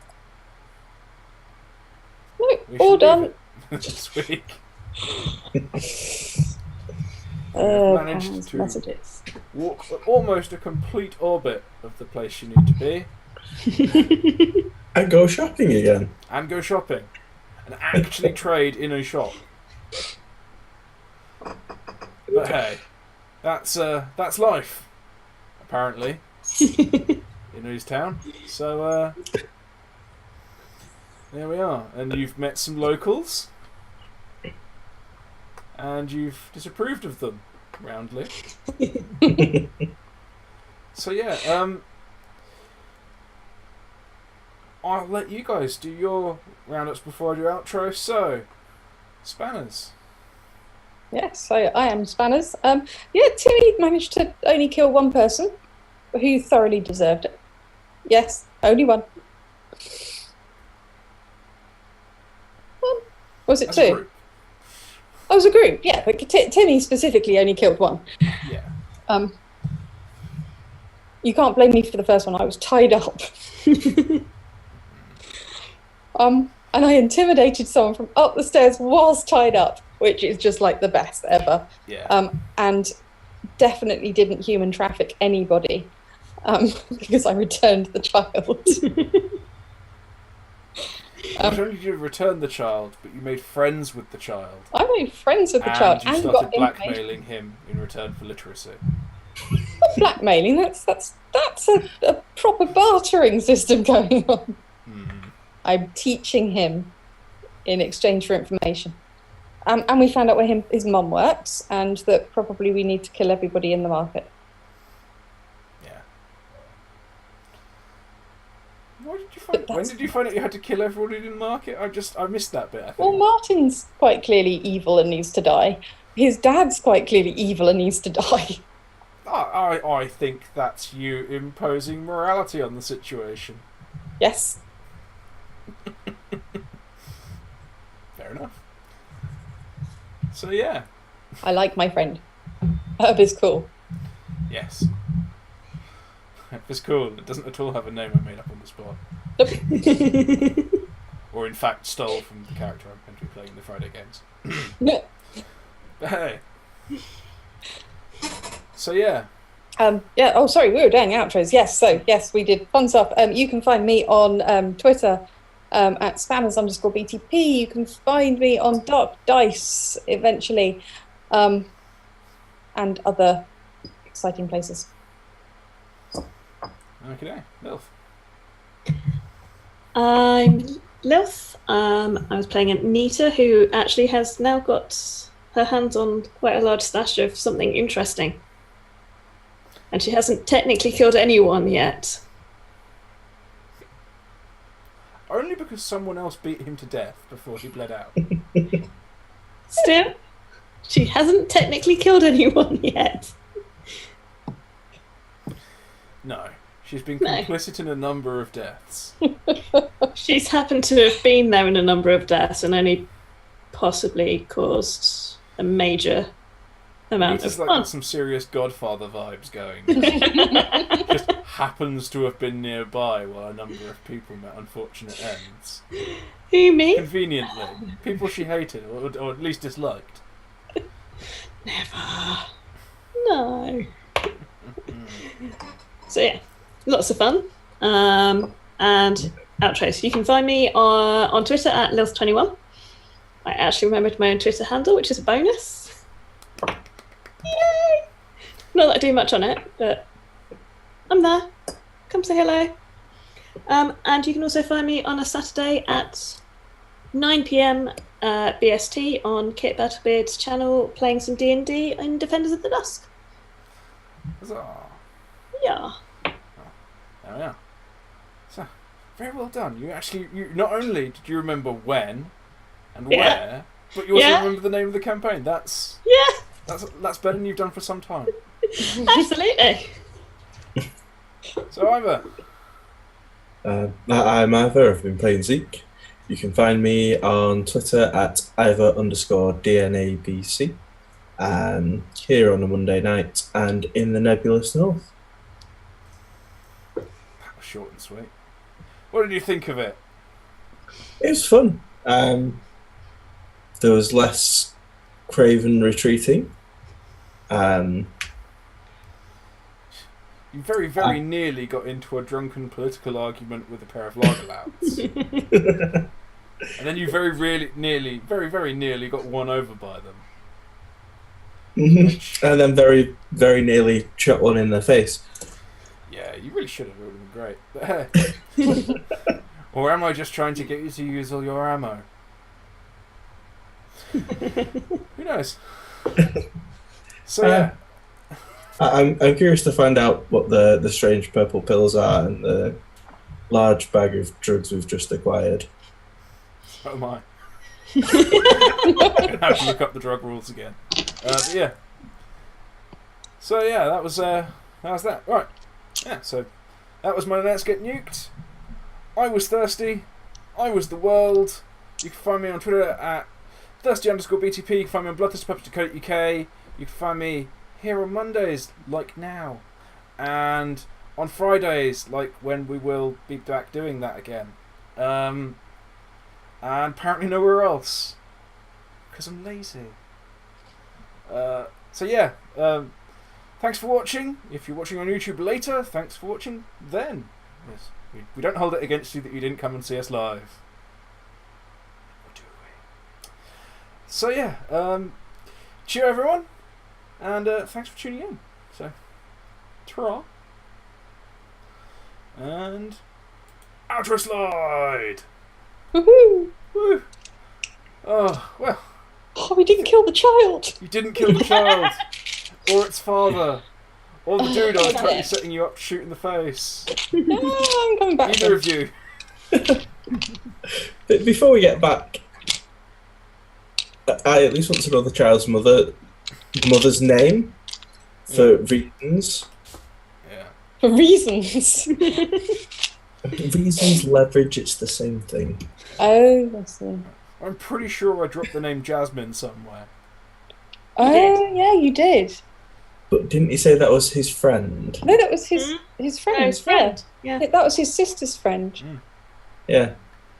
I still need to know the mum's name. Is this getting really, really dodgy? What? Yep. How's that dodgy? Well, his sister's friend is Jasmine. His mum might be also Jasmine. Is this not getting a bit Uncle Dad? No, that's just you like spinning conspiracies there, I think. Anyway, that's that. So thanks for playing again.